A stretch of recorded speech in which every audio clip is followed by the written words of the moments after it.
will either be walking or bicycling to. Yeah. I'm going to make sure I have this sitting here. So Good afternoon, everybody. It's time for the Administrative Committee meeting on Monday, July 11, 2016. To my left is John Weber.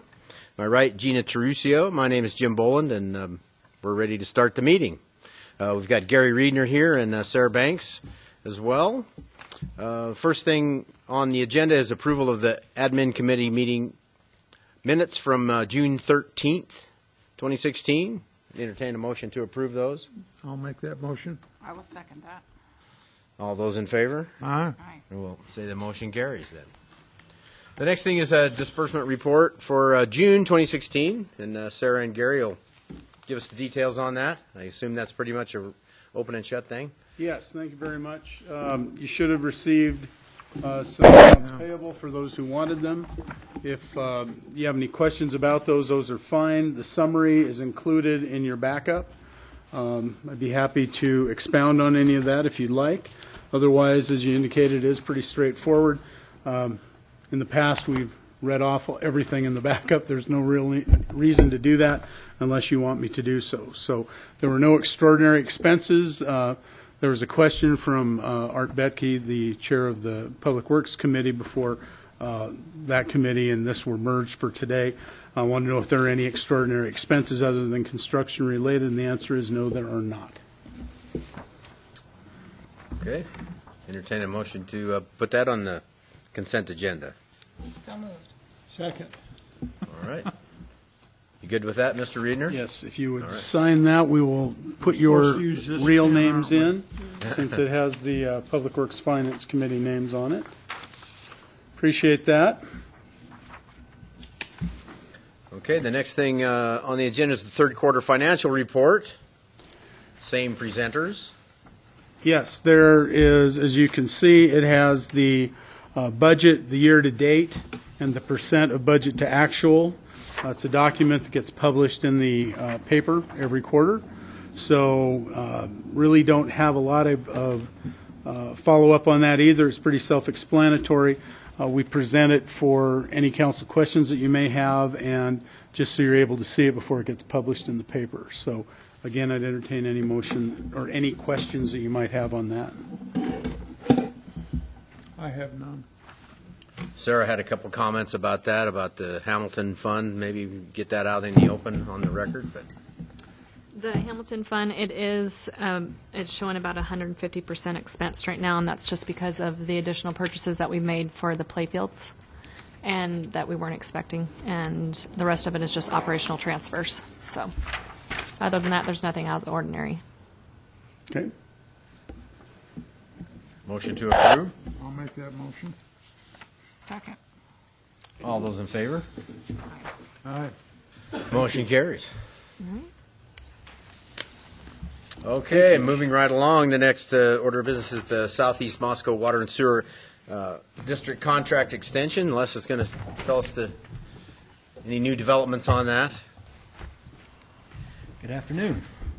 As you know, we've been working with the district for some time on a potential new contract for services between the city and the district. The contract has been extended on multiple occasions, the latest extension running through July of this year. During that period, since the last extension, the district has had some additional questions and has retained an attorney on the district's behalf to review the proposed contract. We have just received the letter from the attorney outlining a series of questions and potential edits to the contract, and so we need some time to go through that. With that in mind and knowing that the clock was ticking, and this being the last committee meeting that we can then make a council before the end of the current term, we brought before you another extension of the contract. In this case, it would move the termination date out to the end of September of this year. And we're hopeful that this will be the last of these, and we can get through the information from the district's attorney, have a discussion about what's in that, and move forward. Well, having, as we all have been part of this for quite some time, it would be behoove everyone and be good to everyone if we can essentially put this to bed. So if you feel that extending the agreement until the end of September will help us do that, I'm pretty much for that. Yeah, I'm of that opinion as well. If that's the amount of time it's going to take to iron everything out and reach an agreement that is more long-term, then that's what we should do. Gary? Now, Lois Pritchett is here, the chair of the Southeast Moscow Sewer District. If you'd like to get any comment. Good afternoon, Lois. Hi. As if you haven't seen me before. We'd like not to extend, but I don't see we have a choice. But as we said before, we had sent a proposal in April that did not totally pass through to the council like we had asked also. I strongly would urge the council and the people to look at the letter in the April proposal as well as the letter in the corrections to the contract, because it might be more beneficial to the city to go a different direction than just the contract, and it can be done if we laid it out in a letter, so we don't have to keep doing this all the time. But I would like you to strongly study both issues. Okay. With your comments, taken into consideration, I think maybe this should be an item that we put on the regular agenda for the next meeting, so that the full council could.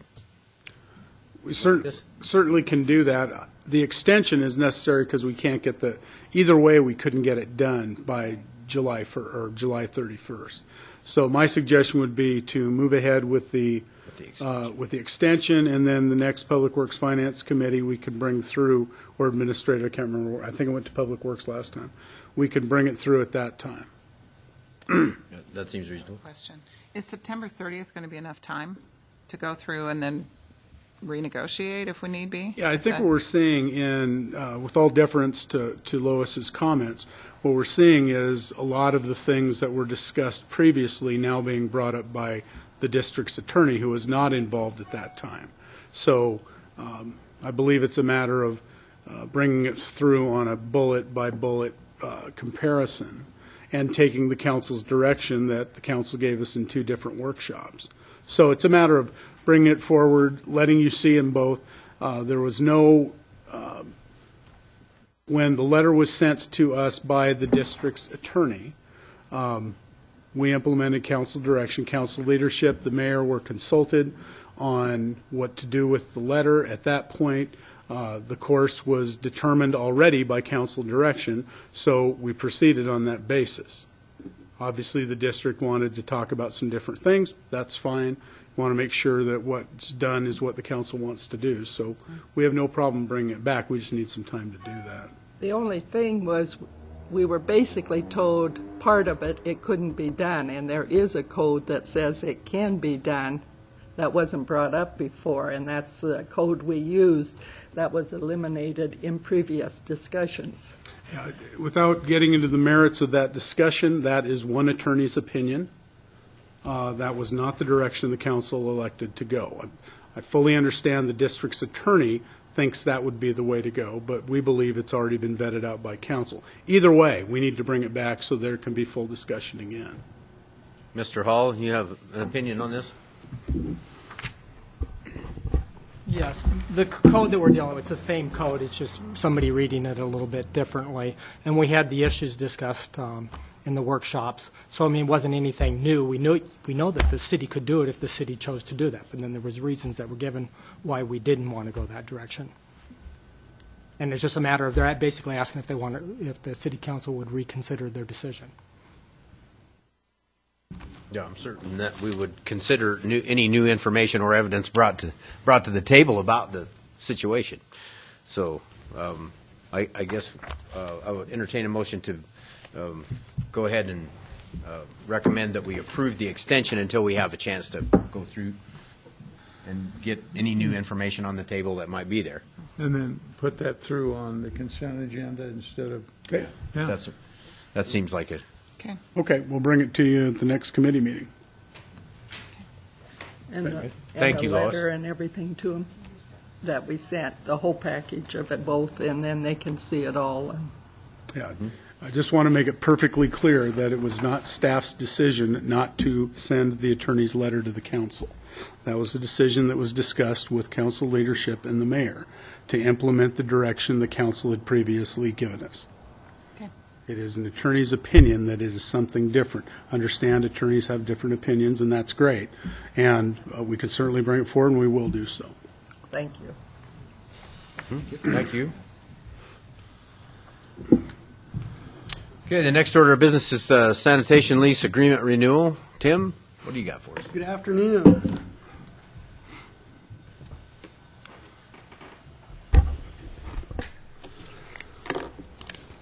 As you're all aware, the single-stream recycling program took place, was implemented on February 1st, 2016.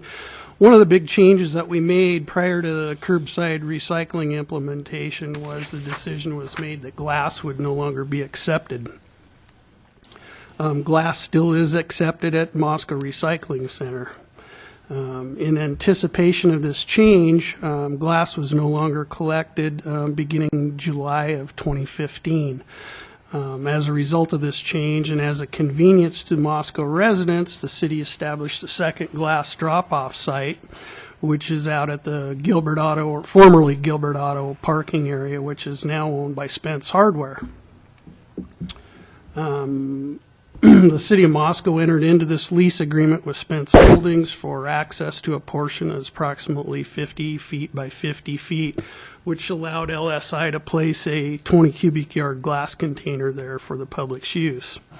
The annual cost to the city for that lease is $3,600 per year, with an option to renew August 1st, 2016. The property was vacant when the glass container was initially placed there for public use. Since then, Spence has expanded his business into that building. They've got a number of different items out there, lawn and garden equipment, as well as construction trailers, UTVs. They're now selling sheds, which currently line the outside portion of that lot, which makes it very difficult for the glass container to be viewed by the public. And I'm not in any way, shape, or form saying that that's the reason for the lack of use of this glass container, but that has not helped the cause. When this lease was first signed, council asked staff to come back before the renewal date to bring some statistics back as far as the use of the glass container and so on and so forth before that lease was renewed.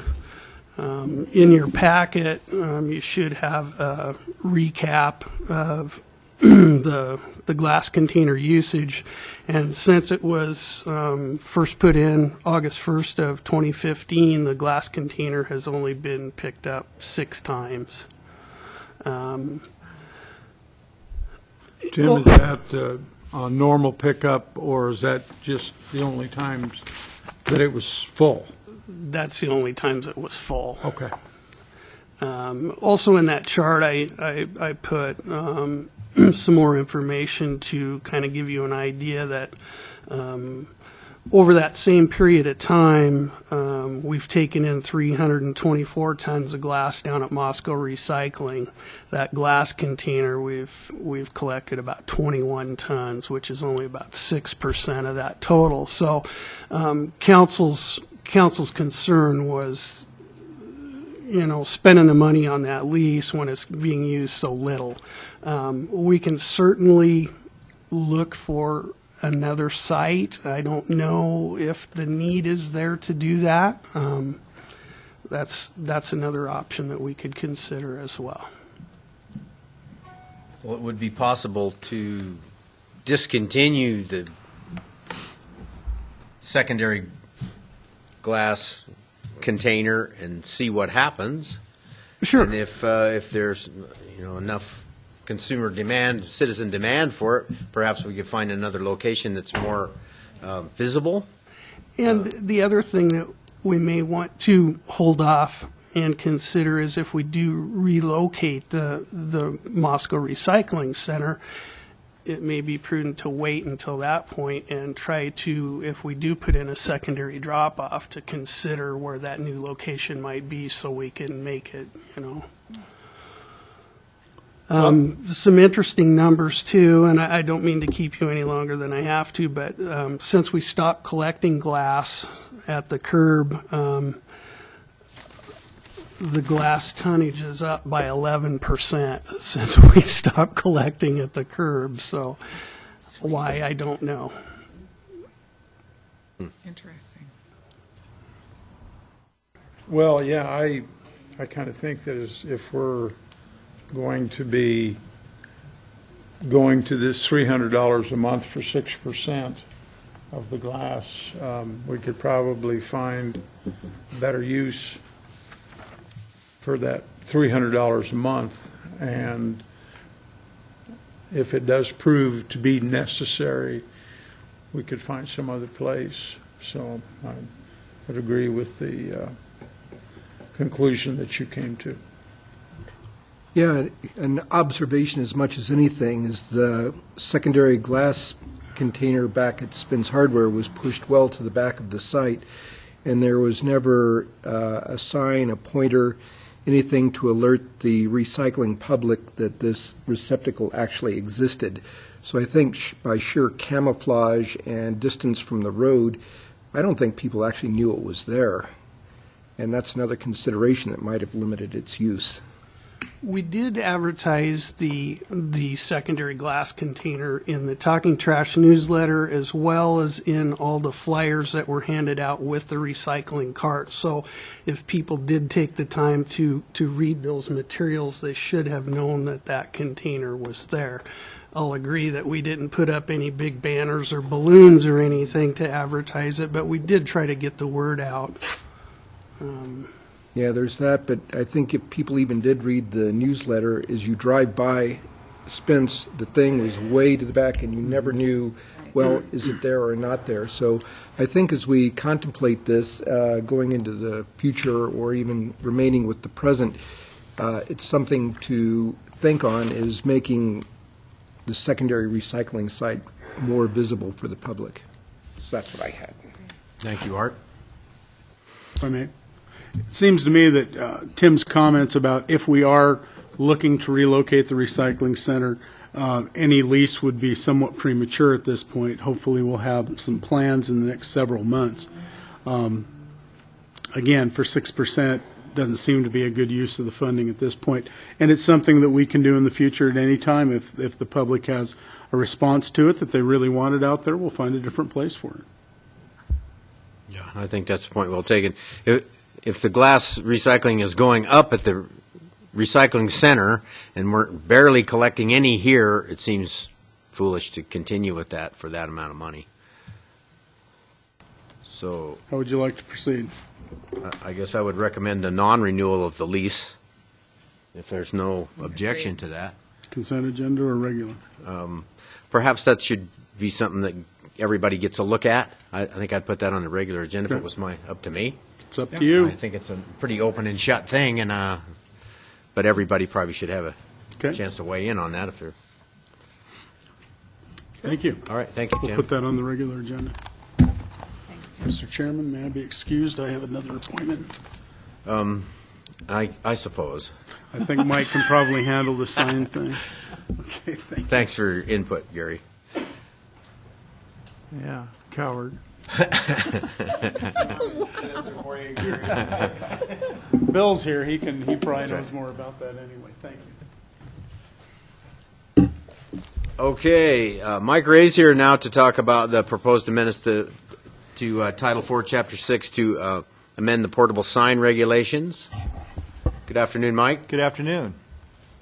Well, I just wanted to brief the committee on an upcoming ordinance that we'll be conducting a public hearing before City Council next Monday, July 18th. And it's something that Planning and Zoning Commission's been working on for the last couple months.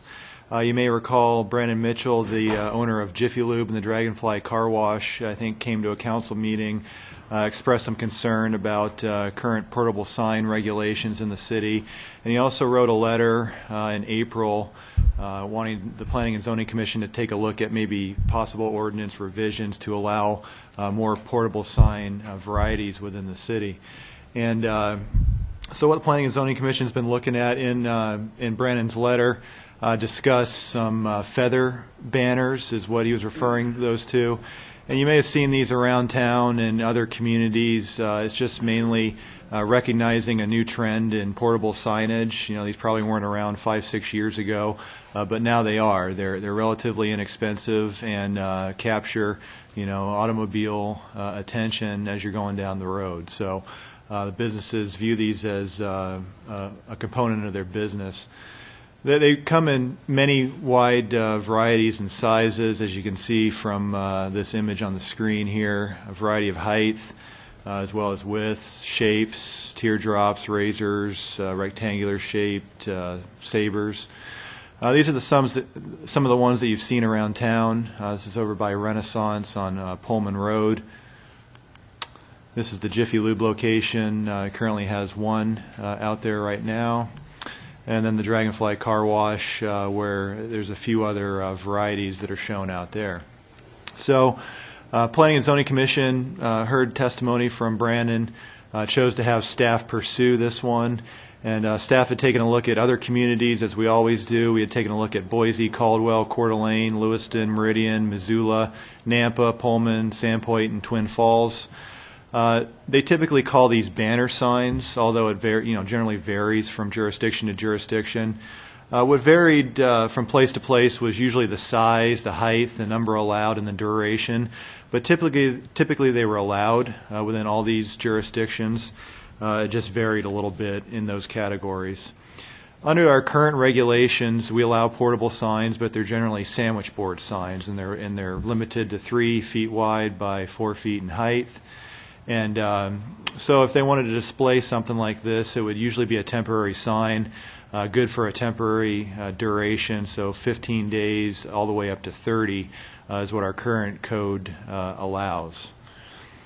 So the Commission directed staff to look at including banner signs as an option under portable sign regulations. So right now, when you have the sandwich board signs that are allowed, they just wanted to give an opportunity for businesses to display these freestanding banner signs, maybe in place of the sandwich board signs. And so that's the direction we went. So we'd be going into general business. Can I stop you Sure. real quickly? I'm sorry. The 15 or 30-day duration, is that, and then they don't set it up for a month and then they go again, or what kind of a time frame is it? Annual? That's per year. Yeah. Okay, so 15 days a year. It's 2 15-day periods. So they'd be able to display it for 15 days, take it down for a day, and then display it for another 15 days. So pretty much 30 days total per year. Yeah. Okay. Yep. Okay. Thank you. And the testimony that we heard, through this process was that a lot of them like to display them year-round and don't want maybe just the special occasions like you see temporary sales happening for other businesses. So the proposed amendments would be to go into the portable sign regulations, and right now we draw this distinction between central business district. They didn't want to have these included downtown because it was more of an automobile-focused sign.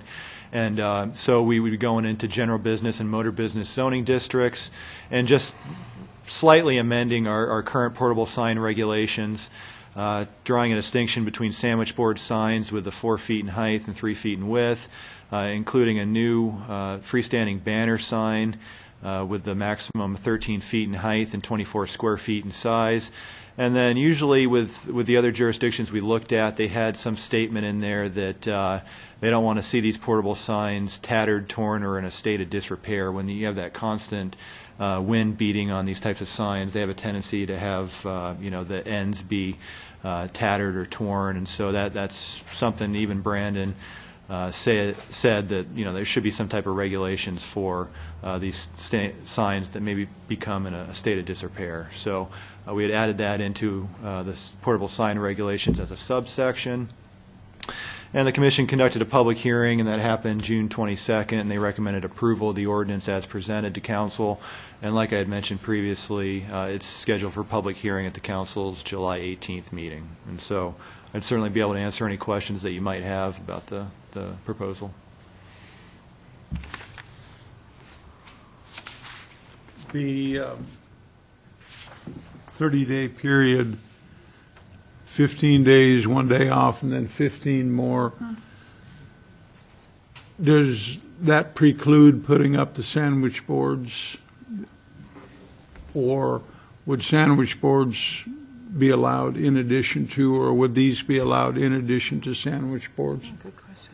Well, it really gives you the option of either or. So if you look at, under general business and motor business, you're allowed to have more than one if you have a certain amount of lot frontage or if you have multiple frontages. Right. The temporary signs, portable signs right now wouldn't fall under a temporary sign. So you could have a sandwich board sign, 3x4, and you could have that year-round. It's just as long as you met the requirements. So they'd have the option, if somebody wanted to do, maybe were on a corner lot like the car wash, they wanted to have a sandwich board sign on maybe the side street, and then they wanted to have, or they were eligible for a couple portable signs. They wanted to have a sandwich board on one street and one of these freestanding banners on the other. They could. It's just really giving them an opportunity of a either or for the signage. Mm-hmm. Gina. But then it also gives them the opportunity to have a sign year-round. Yeah, it would give them the opportunity to have, right now the sandwich boards are allowed year-round as long as they take it in at night. These are similar to those. It's just more automobile-focused. Mm-hmm. And so, they take them in every night for the most part anyway, and so it would give them an opportunity, instead of having that 30-day limit that they currently have, to display these year-round. Okay. I don't have any problem with the displaying them year-round, but certainly the addendum about the disrepair, and that I think that helps everybody. Sure. So, yeah, that's good. And I think it also makes sense for the vendor.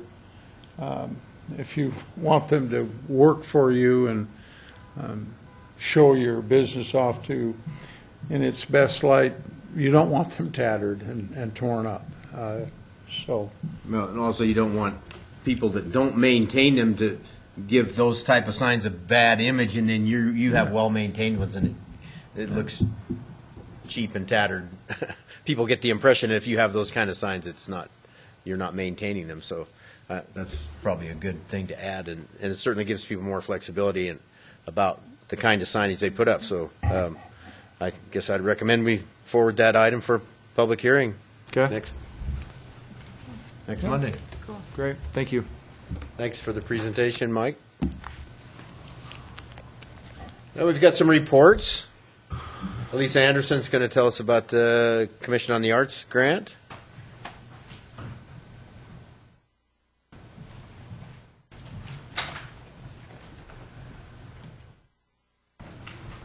Also, Kathleen Burns assisting.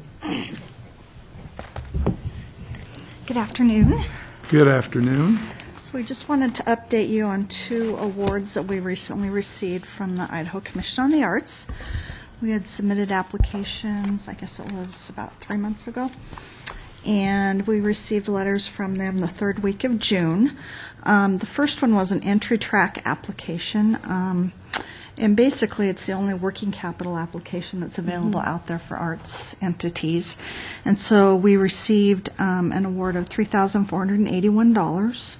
Not a lot, but it helps. And so that money will be able to be withdrawn and put into the arts fund for Kathleen's use of programs, however she would like to do it.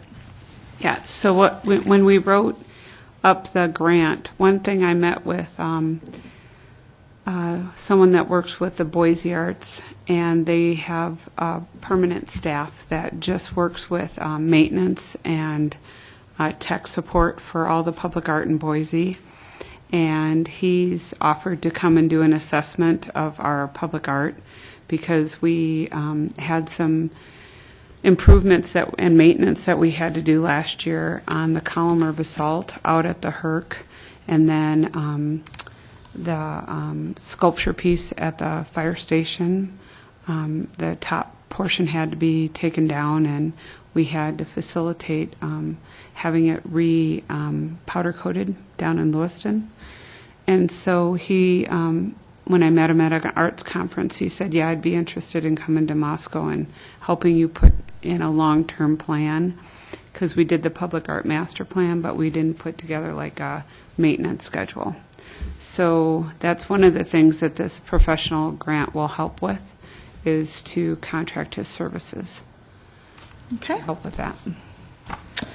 The other one that we received is a public art grant, and we had originally requested $10,000 to do a piece at the library. Yep. And that would include doing an RFQ for services, then the decision on what type of art it would be. So we go through a public art process of designing, and kind of the same process we did with the piece at, I never call it the right thing. Helioterra. Yes. So we have a public art guidelines that we put in place with our previous attorney, Randy Fife.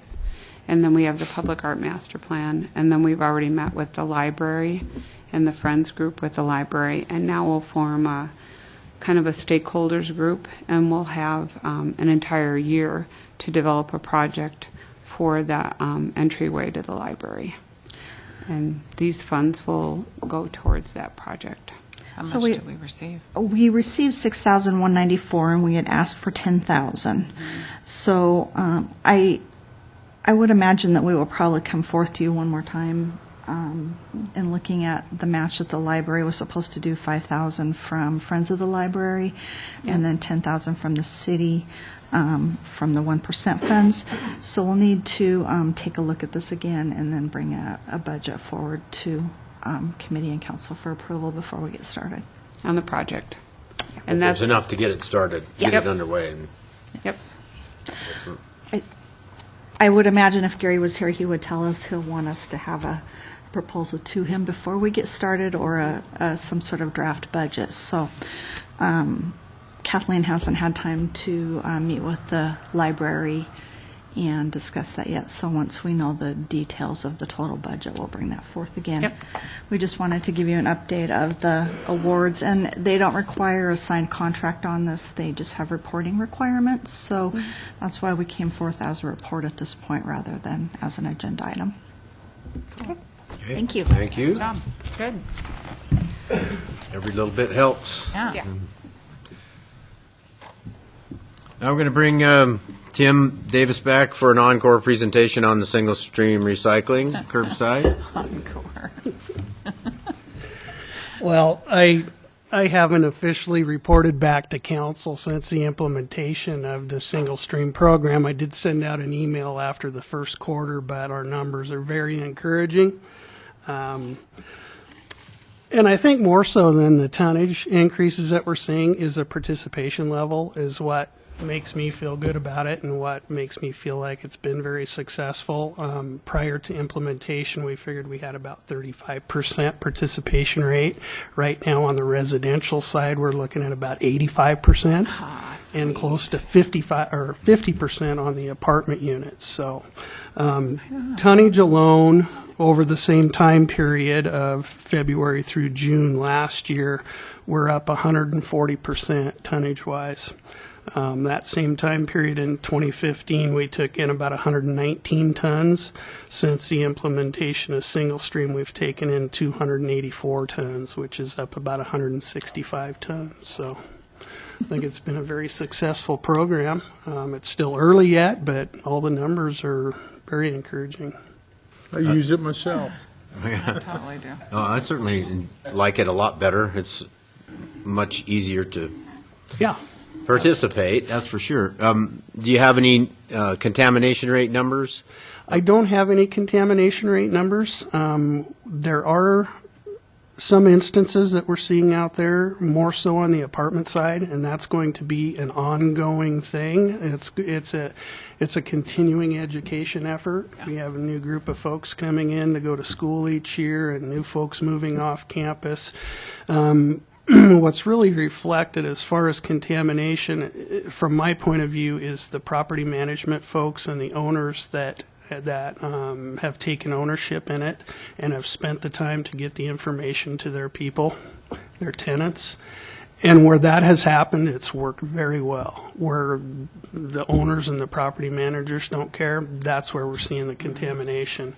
And between myself and Sandy down at the recycling center, trying to talk to folks, get them the information they need to get to the tenants, it's just going to be an ongoing thing.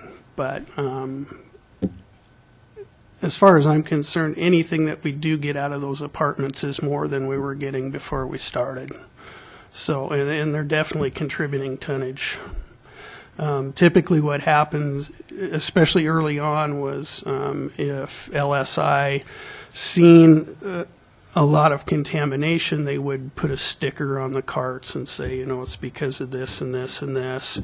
Try to contact the property owners, so on and so forth. After they tagged it a couple times, if it remains contaminated, then they just leave it. And at some point, the property owner or the managers have to either dump it or clean it up, or decide they're either gonna do it or they're not.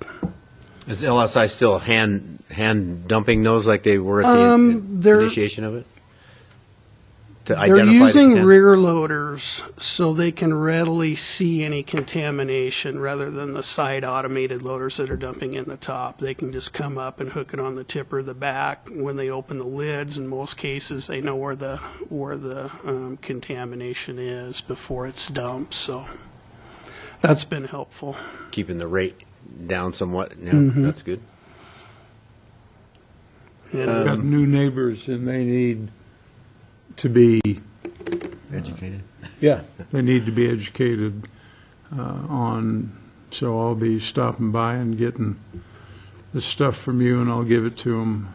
And we've got all that information posted on our website as well as Moscow Recycling's website. It's as simple as printing off the sheet, but what can go, what should not go. We've got the calendars on there. We've got instructions. I mean, anything you could care to read. It says it on the carts, too. It's a more generalized list on the lid. We've got a more detailed list that we can get folks, but it gives them the general idea. Sometimes if you're looking at someone, as you give them the information and say, this is what you have to do so that you can use this bin, that will help. And I know when we have new folks moving in, I know the gals down in utility billing are really good about, are you familiar with the program? This is how it works, and, try to explain to them and then give them direction on where to get that information. So, Tim, is there any update on the sale of the wrong colored carts? I have spoke with Joe Johnson, and I haven't had a chance to meet with him. I have been meaning to get together with him, but this last month has been very busy, both for him and myself. But he does have some ideas. So next time I meet with him, we're going to discuss those ideas, and hopefully I can bring something back to council, early this fall, and with some sort of a plan to at least get a start on it. Yeah, I think it would be. I get asked about that pretty regularly by people out in the community, so any progress we can make or any information we can have on that progress would be appreciated. I will do my best. All right. All right. Thank you, Tim. Thanks, Tim. Anybody have any other business you want to bring to the committee today? No, I'm good. I'll entertain a motion to adjourn. Moved. Second. Consider us adjourned. All right.